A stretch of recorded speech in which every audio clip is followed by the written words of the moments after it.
All right, well, welcome everybody, and welcome to those who will be listening to this recording later on.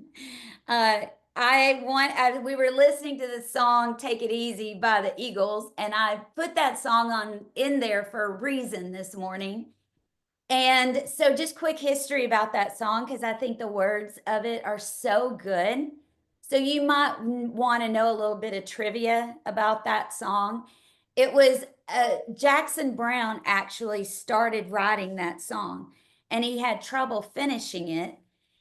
And there happened to be another guy living in his apartment complex that he made friends with named Glenn Fry. Some people might know that name. Yes. And he helped him finish the song. And what to me is fascinating about it is that they were the ripe old age of 23. And you think about the words to that song, "Don't let the sound of your own wheels drive you crazy." There's so much good stuff about it. But I wanted to start out with it this morning because this idea of easy and that the things that can make the biggest difference are typically the easy things. But because they're easy things to do, they're also easy things not to do. Would you guys agree with that? Yes. I mean, it's just so powerful. And I'm thinking about even with learning to lead, learn, and live the way the brain works best, so much of it are the easy things to do. But again, they're the easiest things not to do. Sometimes those simple things to do are the simple things not to do. And anyway, this leads us up to where we're going this morning. So if you have already popped this into chat, I appreciate it. And if you haven't, then I want to work with some of the things that you are facing right now. And so I want you to think about what's a challenge that you're facing right now. It is showing up in your life right now. It might be a problem you're trying to solve or a change that you're trying to get people to make around you. It could be a conversation that you need to have, or a delegation, a decision you're trying to make. So if something comes to mind, if you don't mind putting that in chat, because that's going to allow me to apply what we're talking about today to something that you're currently facing. So if you don't mind opening up chat and putting that in there. Anyway, good morning, Sharon. Thanks for joining us. Terry, Cody, Alexis, Bonnie. Oh my gosh, I appreciate you guys being here. Lori, and beautiful, creating new content. Oh, that's a fantastic example. Well, for those of that maybe listening to this recording later, what we do here every day is to really help people that have a leadership mindset to lead, learn, and live the way the brain works best. Because the truth is, we can work with how the brain works best and we can get better results with less effort. We can make things easier, or we can work against how the brain works best and we can make things a lot harder. And we see that every single day. And really, the core, the foundation of everything that we do is based on these 7 strategies. And one of the things that I'm doing this year is writing a new book that hopefully will come out around October. That's the goal, anyway. And so, in honor of that effort, our leading labs this year are focusing on a different strategy each month. And when we were together last time, we looked at the challenge strategy, and this month we're taking a look at the relevance strategy. And so thanks, Lance, pop that in there. If you missed last month's, that recording is available on our recently launched YouTube channel with our 25 amazing subscribers. We would love to grow that. So if you haven't subscribed, I want to invite you to subscribe to that. So before I jump into it, though, and give you some ideas of how you could leverage relevance, what it is, and how you could leverage it to get easier results, I have a quick commercial break. And just going back to this survey that we're attempting to get, our goal is to get 1,500 comments on this one question. And it's been fun to see. And I will tell you, spoiler alert, the early results are showing that exactly what we're saying. It's the easy things. It's the easy things that make the biggest difference in leadership. But the easiest things to do are also the easiest things not to do. So that's one thing I wanted to ask you to do. And we'll put that in chat too, that QR code. So if you are so motivated to share with your network, the QR code's an easy way to do that through text or email. So we'll pop that in there. But my second thing that I wanted to let you know is if you're looking for a unique team building experience, we got you. We piloted this last year and it was a ton of fun, but it can be tailored to a group. So it could be a half day, could be a whole day, where we are talking about professional development in the context of a friendly competition. So it's team building, it's professional development, there's some competition involved. And what we produce at the end of that is something that we can give to a local charity. So we did this, we piloted this last year. We had a leadership team and they engaged in a lot of different activities where they won parts to assemble bicycles. And then we assembled the bicycles and donated those to the Boys and Girls Club. We have a lot of different things that we could build during this experience. Anyway, it was a ton of fun. And I just wanted you guys to know this is available if you're interested or if you know other people who are looking for something unique. All right, we'll have one more chat request. All right, and that is this. If something is relevant, that means it is blank. How would you finish that prompt? Like, I want you to just think a minute about how would you define relevance? When you hear that word, what comes to mind? So if you don't mind just putting a response in there, what relevance means to you. And okay, thank you. Yes, so put that in there. When we're talking about these cranium strategies, timely input to an immediate need, lasting impact. Oh, good job. I love all of those. Important, personal, significant. When we're talking about these different strategies around cranium, what we're talking about is bringing all 7 together to create a cranium culture. I'm going to get a little bit preachy for a minute because I am so convinced of this. Oftentimes we want to do a leadership development or we want to do something, we expect that that's going to fix it. It isn't. Culture isn't something that holds steady. It's human behavior. It's going to have to be reinforced constantly or it will fade. A in chat, if you're like, amen to that, okay? Culture isn't something that holds steady. We either have to reinforce it or you will watch it fade. And I was, thinking about my own journey over this last year and a half. I wanted to get healthier. I wanted to take some weight off. The truth is, I couldn't do that in a one-day workshop and then expect for it to stay off. I couldn't, they're quick fixes. But the truth is to rewire habits and to keep those habits wired so that they are producing the results that we want. It is a continuous effort. There's always has to be a continuous investment. It's just not a one and done. And therefore, it's so important that we're constantly paying attention to what's the culture that we want to create. Culture by design, not culture by default. And so when we focus on this idea of relevance today, relevance is a great way, in addition to all these other strategies, but particularly relevance to be better leaders, to build better cultures, and to more effectively approach challenges that we're facing, like decisions we have to make or problems we have to solve. So here's where I wanted to go.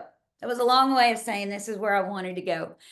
And around relevance, I wanted to talk about what this even means and what would it look like when we see it? How do we know? How would we know that our culture is leveraging the strategy of relevance.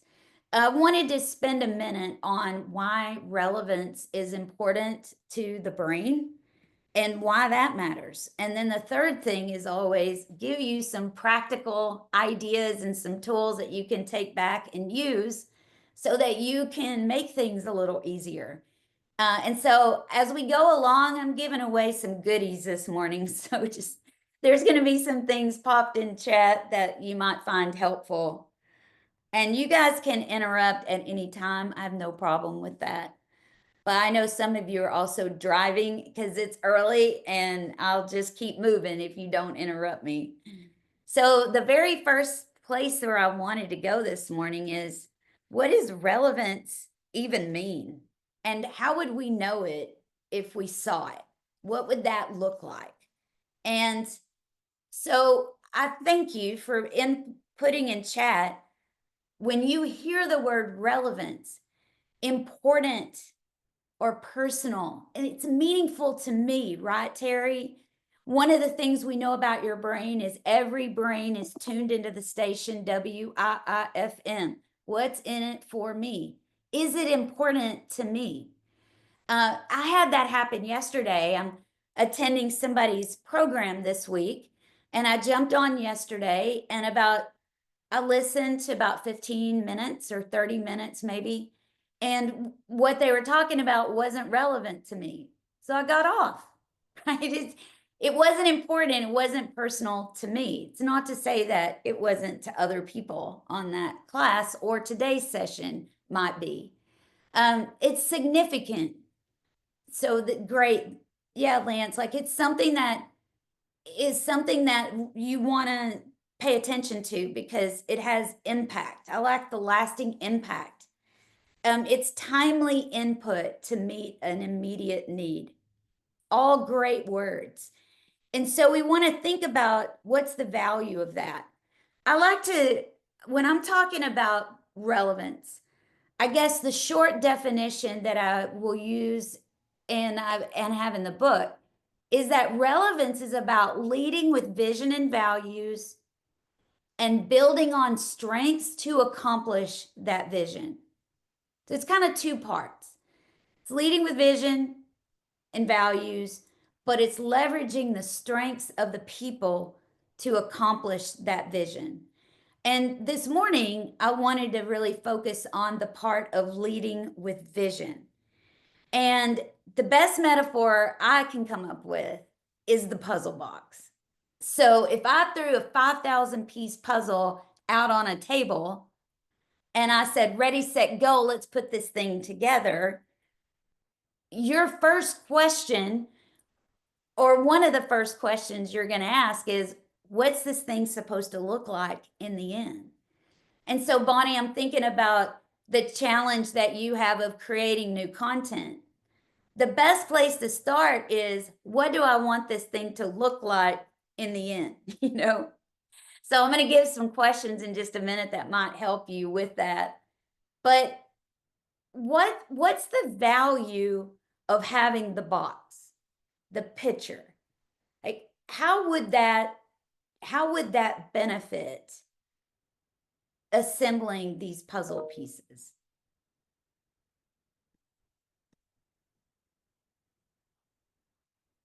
And you can put it in chat or you can unmute if you want.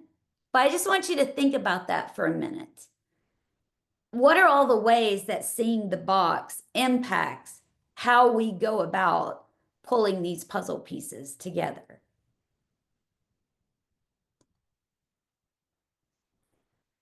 Yeah, I have a clear vision. It helps you. Yeah, absolutely. Like now we can start pulling colors together. We can start identifying trends and patterns and things of that nature. I just learned a few weeks ago that there's such a thing as a puzzle box that you can start putting the different pieces, color coordinate those, or put all the frame parts of the puzzle together. It'll allow me to not only see what winning looks like, what does done look like, but it also allows me to create a process much more efficiently to doing that thing. And so, in a way, what I want you to always think about is that on average, the brain learns best whole to parts. And the reason why that's so important is because most of us did not learn that way.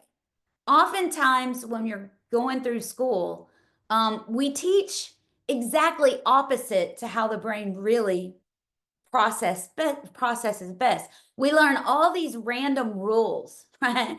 Whether that's in English class or whether it's in math, and they don't seem to connect to anything. Now, if you stick with that discipline long enough, you'll see where it all comes together. But we learn a comma here, an apostrophe here, or a mathematical rule here or there, and we don't see how it all fits together. That's not oftentimes how we teach whole to parts. And that's oftentimes not how we lead either. So we, throw out puzzle pieces to people. And I don't even know where all the puzzle pieces are a lot of the time. I mean, which other department has puzzle pieces that I need? I've been given this. And so I want you to always just kind of have that tucked in the back of your mind, this idea of that the brain works best whole to parts. And when we can do that, we are leveraging this strategy of relevance. So relevance actually comes from the word relevar, which is the same root that is in the word relieve or lighten. So think about that. When I can see the box, it literally relieves or lightens the confusion, perhaps the stress. It can relieve or lighten resistance to this change or this idea that I'm trying to implement.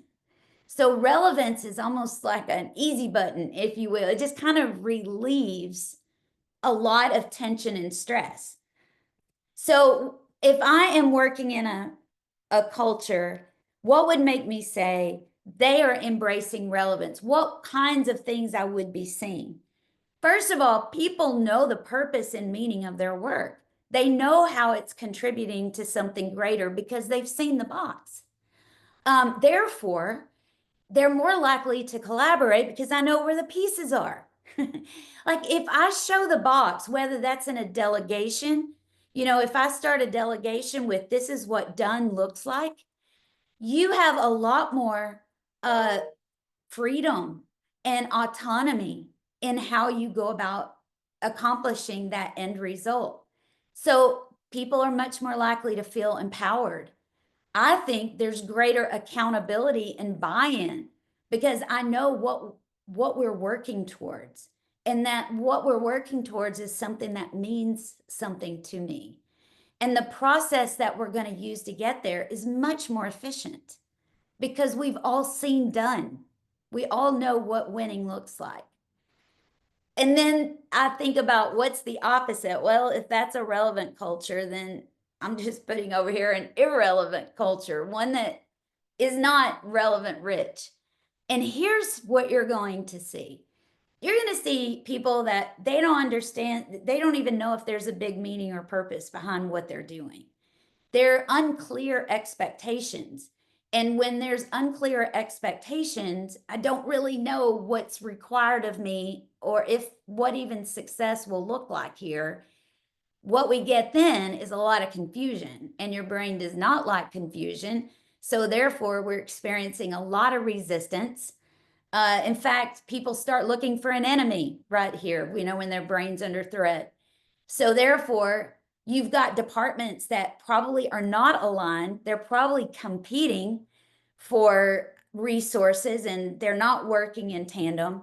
There's a lot of fear because I'm afraid to take initiative, or I'm afraid to, to, I guess I don't feel empowered to do something because I don't know what done looks like. And what happens is that we create a bunch of inefficiency. So I just want to make a really powerful point here is that when we forget whole to parts, we are creating confusion. We are creating resistance. And oftentimes, we're creating the very thing that we're complaining about. We hear this a lot. And so, if I can think whole to parts, I can reduce all those things. And that's really a truth worth looking into, I believe. If subtle changes, if I can move from irrelevant in the confusion and the chaos and the complaining that can ensue because of that to a relevant culture and improve efficiency, well, let's look at why that's important to your brain and then how do we do it. So I wanted to share 3 reasons why relevance is so important to your brain. And one of those is because it is a number one way to reduce threat. So we put together an ebook a couple of months or maybe a month ago. And we're just going to put that in chat if you're interested. It just goes through the 10 biggest threats at work and how to minimize those.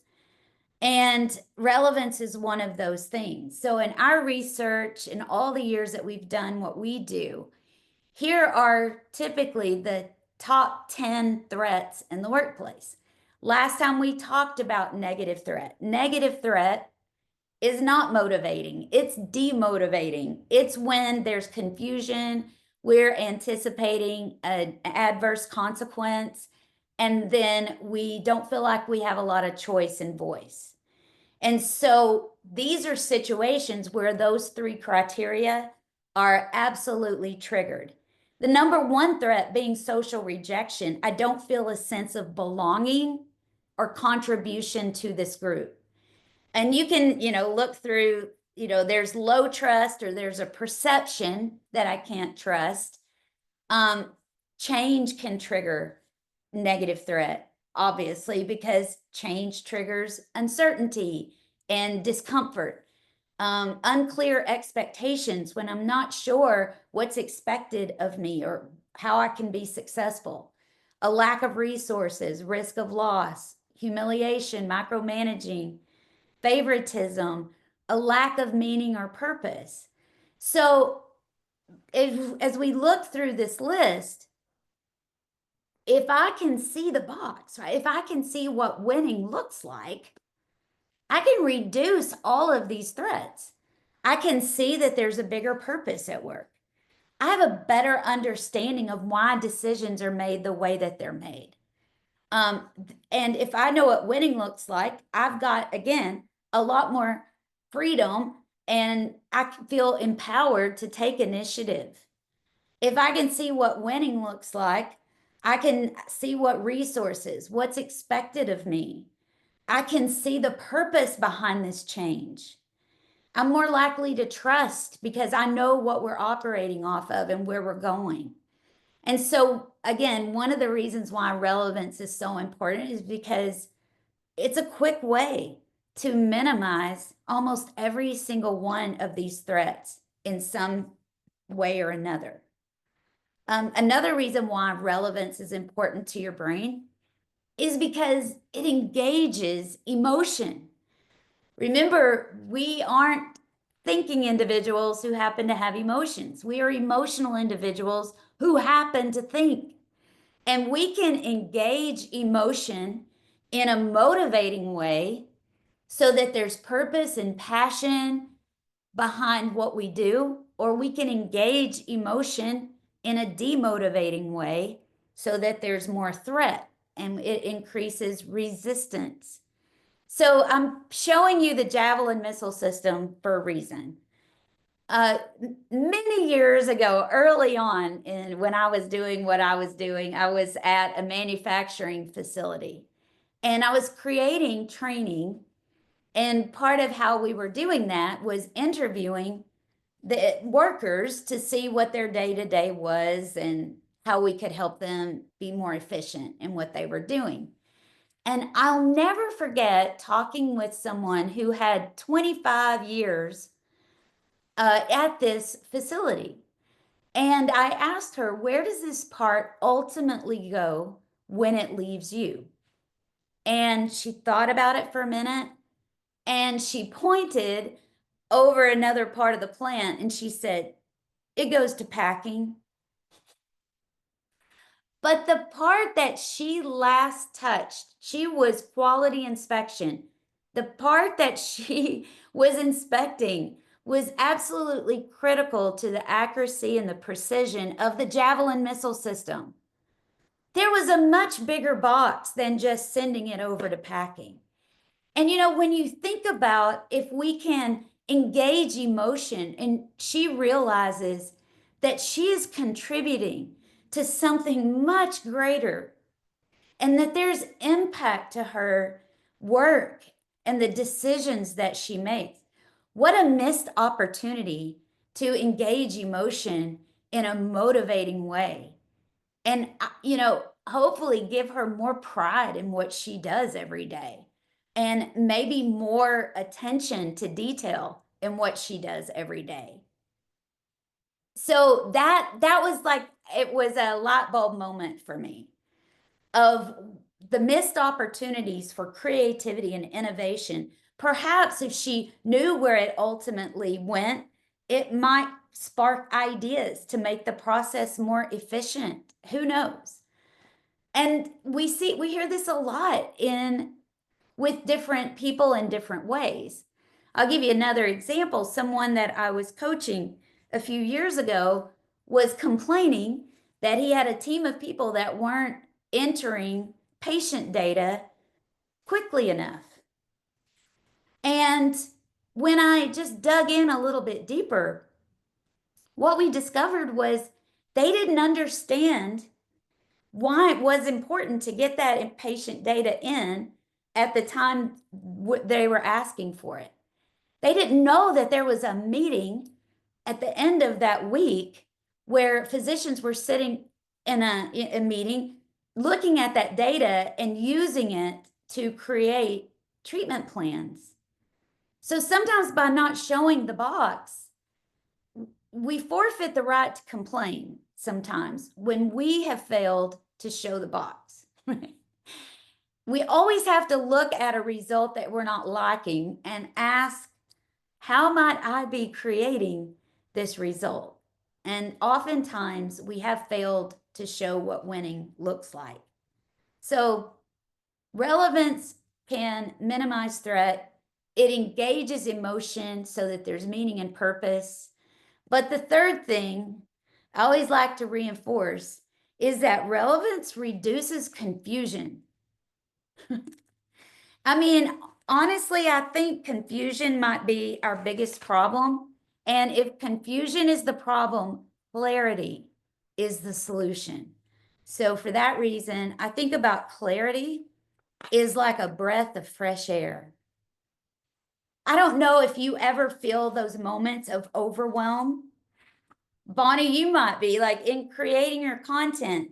The creative process can be an overwhelming process. Like when you're starting with a blank page, that can be a bit daunting at times. And the reason is because we're seeking clarity.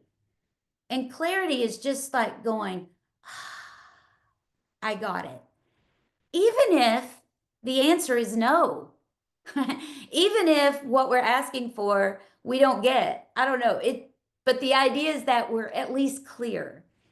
When we're coaching, that's so important to reinforce, is that the goal is always clarity. Clarity if it's a yes, clarity if it's a no. But at least I'm clear. It's a very empowering thing.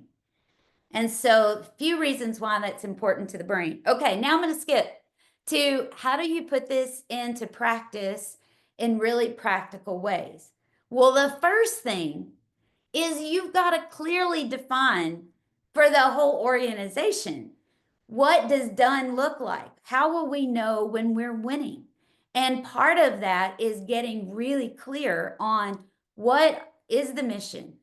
What's the vision? What are the values? What are the things that collectively we can say that when we come together, we are going to live this out. And so I just pulled up some of our clients' different ways that they've captured their mission, vision, and values. So McMahon was a fun project. Last year, we got to help them define their mission, their vision, and their values for their culture so that we're all have a single purpose in mind and we're all committed to this scoreboard. This is what winning looks like at McMahon, that we were going to live these things out. So if you don't have that, you got to start with that. In the work that I've done for so many years, those organizations that do not have clearly defined mission, vision, values, and are using them to make decisions and solve problems, they have a lot of chaos. They have a lot more resistance. And the reason is because there's just a lack of clarity on what winning looks like in this culture. I love Hill and Wilkinson. We did not help them create this, but I love how these are so easy to use to make better decisions, to streamline processes. I mean, I always look at this and think, you know, we can get to the end of every day and look back and say, did we do those things? Like they become a way to make better decisions. Another client that we're working with is the airport, DFW Airport. They have a clearly defined mission. They have clearly defined key results. And then they have clearly defined beliefs that they're going to all agree to get to those key results. And I was listening to one of their executives last week, and he was talking with the leaders saying they can go back and they can say, when I make these decisions, am I making these decisions based on our beliefs? And if the answer is yes, you're empowered to make that decision. So it just gives a lot of autonomy and empowerment. And therefore, when you have that, people are growing, there's more purpose, there's more buy-in, you know, they're going to take greater accountability. So we took kind of a little bit a different approach, and we created a manifesto. So this could be something that you could do with your team. You can do this with a project. You could do this with a whole organization. But our manifesto is, this is how, if you're going through one of our leadership experiences, these are the things that we want to operate off of. And one of those things is that you're human. We are too. It's okay. Like, it's okay to be human. That's going to be something that we want to live by. We're already impressed. Okay, like we go in already impressed with everyone. We're not looking for them to justify and their, you know, whatever their skills. We want to always hold those thoughts, opinions in confidence. Confidentiality is a big part of what we do and what we want to honor. But we also want people to know that we're responsible to you, not for you. So we're not going to work harder for your success than you will. What you choose to do with what we share, we don't own that. You're the boss of you. In other words, you are your own expert. We don't have to be. We also operate off the belief that if something shows up in your experience, you're ready for it, you're worthy of it. We want to be fully present. One of the beliefs too is that don't believe everything you believe. Like curiosity is your currency. So you can go through and read this, and we're putting this in chat too if you want to take a look at a manifesto. But you think about one practical way to bring relevance to life is create the box. Like what are those guiding vision values or guiding beliefs? So I like the manifesto because it just helps us explain to people what it's going to be like working for us, but it's also a good checkpoint for us. Are there places, for example, where we may be wanting someone's success more than they are? So anyway, that's just the thought. Here's another idea, is just this power phrase, and here's why. I think we should add that phrase onto everything you say to the point where it just automatically rolls off. Like, I'm going to eat breakfast, and here's why. I'm going to the grocery store, and here's why. So, the reason I think that's so powerful is, remember, your brain is a pattern seeking, meaning making machine, and it is going to make meaning. It may not be the right meaning, but it's going to be a meaning that makes sense to you. So we can either show the box or know that people around us are going to create their own box. We can either close the gap or, leave it up to them to close the gap. And I love this image right here because, again, we will make meaning that feels true, that feels right. So if I saw this right here, I could create a story about what's going on and feel that it's absolutely true. This is what the news does to us every single day. It gives us bits of information that we think, oh, then clearly that's what happened. And we all know that it isn't. And our brain, it happens so quickly. Because with just a little bit more information, a little bit of, and here's why, could tell a very different story. Just, you guys know that, right? Like, gathering a little bit more information all of a sudden opens up all new possibilities. So using that phrase, and here's why, let's take that with delegation, for example. If I said, hey, Patty, I want you to take this project, and I don't give the why behind it, it might feel like I've just dumped a bunch of work on her on top of all that she already has. But if I say, I want you attending these meetings, and here's why, because I know that your career goals are to be in this position, and there are people in that room that you need to have relationships with. Like, or if I said, I want you to take this project, and here's why, then it reduces the story of favoritism or dumping, or that I'm not trusting you. So just adding that phrase on can make a huge difference. So the vision and values, show the box, and here's why is an easy way. I have a couple of others that I love, which is define WWLL, what winning looks like. So Bonnie, right now with your content, even taking a moment to step back and say, what does winning look like? There's a question called the Dan Sullivan question. There's a whole book written on it, but it's a great question, kind of utilizes the same idea of, if we're 3 years down the road, whatever time frame you want to put, could do a year down the road, could be 6 months down the road. But if I'm just going to use 3 years because that's what they use in the book. If we're 3 years down the road, looking back, what will have had to happen to make us feel good about our progress? So it's just moving forward and then looking back. What winning looks like is this. And man, when everybody is very clear about what that is, it's like putting the puzzle together. Now we're free to create a process that's more efficient. All right, I get excited about that. I'm almost done. Here's just a formula too you may want to put into practice with a challenge that you're currently facing.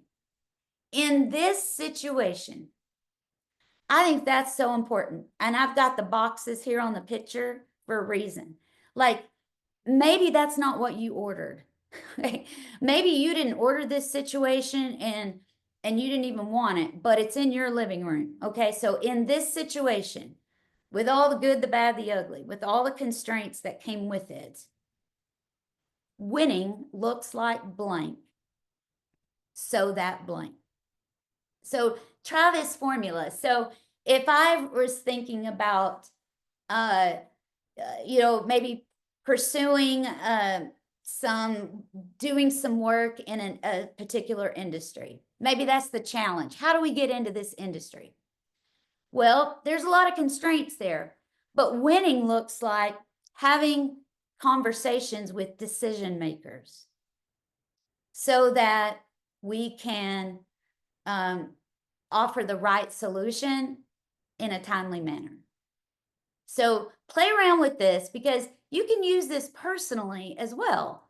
Let's say it's with, family members. In this situation, winning looks like this, so that this. It could be at work with difficult colleagues. In this situation, winning looks like connecting with these colleagues so that we can build stronger relationships. So I just want you to fast forward and play around with that to get to the bigger box, okay? Get to what winning looks like. So I just want to, leave you with this question, which is, what's a challenge that you're currently facing? And what about relevance? Maybe showing what winning looks like, or the and here's why. What about relevance could help you, that you could apply that would help you get better results with less effort? Where have we not been clear on the why, or where have we not been clear on what winning looks like? And that starts with getting clear in our own head and then being able to communicate that to other people. Okay, so I just I'm gonna wrap. I'll hang on if you need to, but if you would share this with any of people in your world, we'd be so happy. And then next month, we're coming back together and we're gonna be talking about the principle of action. But let me tell you, we're really talking about all the ways that your brain limits. Okay, like your brain does a lot of amazing things for you, but it also has extreme limitations. So we want to work with that, not against it. So that's what we're going to be focusing on when we're together next month. So I thank you guys. I'm just going to stop our recording